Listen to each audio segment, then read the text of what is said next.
કૃષ્ણાય વાસુદેવાય હર હે પરમાત્મને પ્રણતઃ ક્લેશનાશાય ગોવિંદાય નમો નમઃ.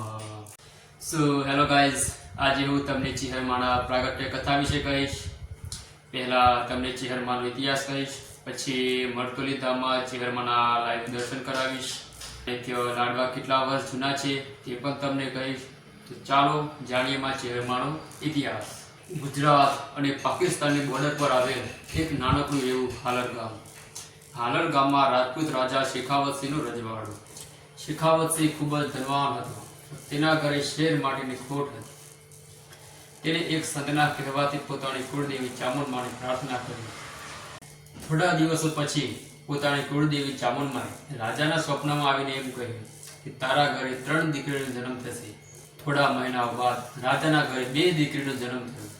રાજા વિચારમાં પડવા લાગ્યો અને બોલી, પોતાની કુળદેવી ચામુંડમાએ મને સ્વપ્નમાં આવીને એમ કહ્યું હતું કે તારા ઘરે 3 દીકરીનો જન્મ થશે, પણ મારા ઘરે તો 2 જ દીકરીનો જન્મ થયો. એ બંને દીકરી લઈને પેલા સંતના ત્યાં ગયો.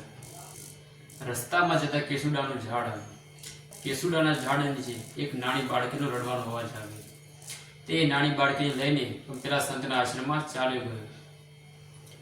આશ્રમમાં જઈને સંતને એમ કહ્યું, હે સંત, ચામુંડમાએ મને સ્વપ્નમાં આવીને એમ કહ્યું તારા ઘરે 3 દીકરીનો જન્મ થશે, પણ મારા ઘરે 2 જ દીકરીનો જન્મ થયો છે. ત્યારે સંતે હસતા મોઢે એમ કહ્યું કે જે કેસુડાના ઝાડ નીચે તને જે દીકરી મળી છે એ પણ તારી જ દીકરી છે. રાજા ખુશ થઈ ગયો અને મહેલમાં પાછો ફર્યો. 3 દીકરીઓના નામ, એકનું નામ ગંગાબા, એકનું નામ સોનબા, એકનું નામ ચિહુબા હતું.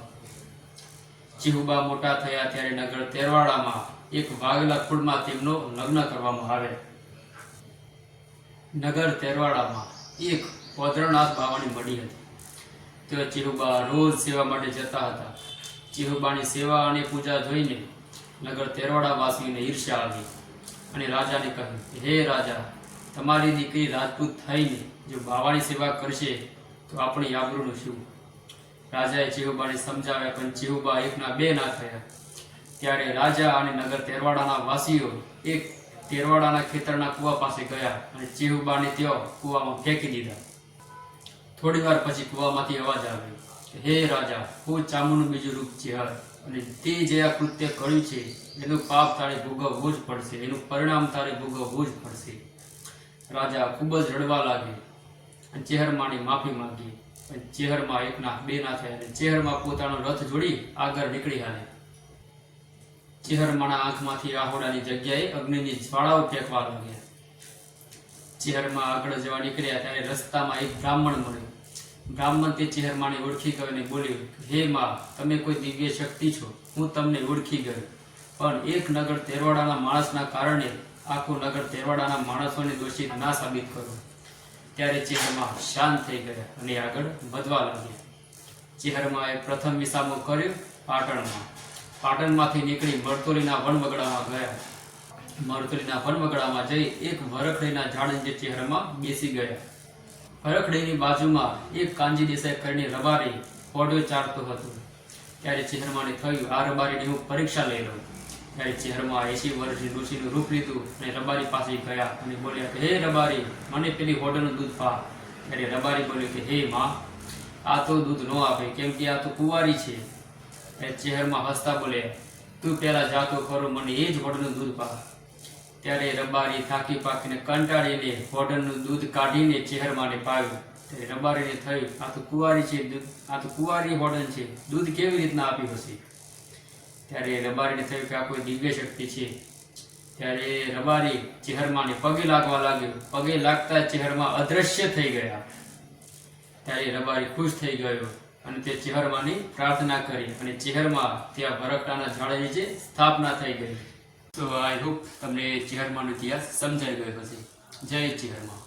તો ચાલો મિત્રો, હવે આપણે મરતોલી ધામમાં ચેહરમાના દર્શન કરીએ.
મિત્રો, આ 900 વર્ષ જૂની વરખડીનું ઝાડ છે કે જે આ ચેહરમાં બિરાજમાન છે.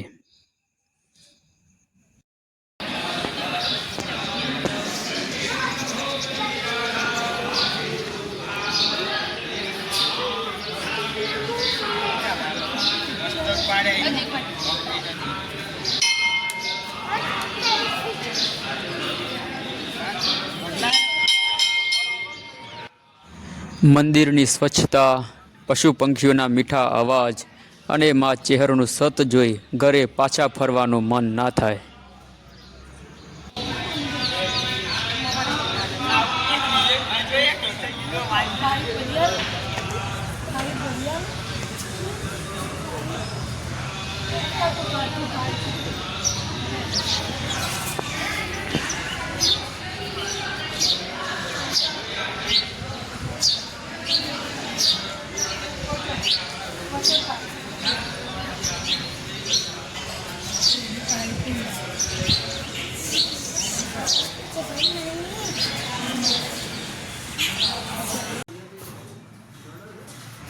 આ છે ચેહર માતાજીનો મુખ્ય મઠ.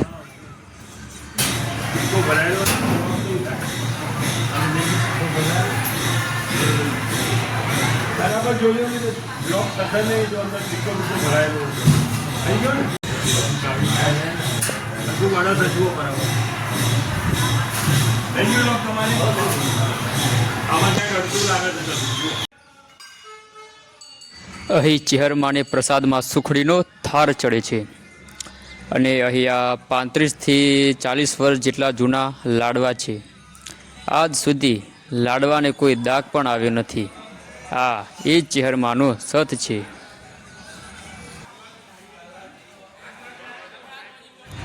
લાડવા બેઠક રૂમની અંદર હોવાથી વિડીયો બનાવવો અયોગ્ય લાગ્યો, એટલે વિડીયો હું બનાવી ના શક્યો.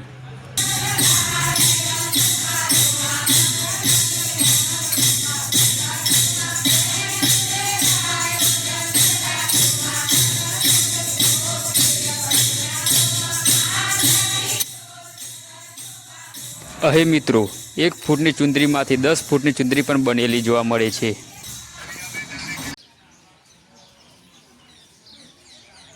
સો આઈ હોપ આ વિડીયો તમને ગમ્યો હશે. જો વિડીયો ગમ્યો હોય તો લાઈક કરો, ચેનલને સબસ્ક્રાઈબ કરો અને કોમેન્ટમાં જય ચેહરમાં લખો.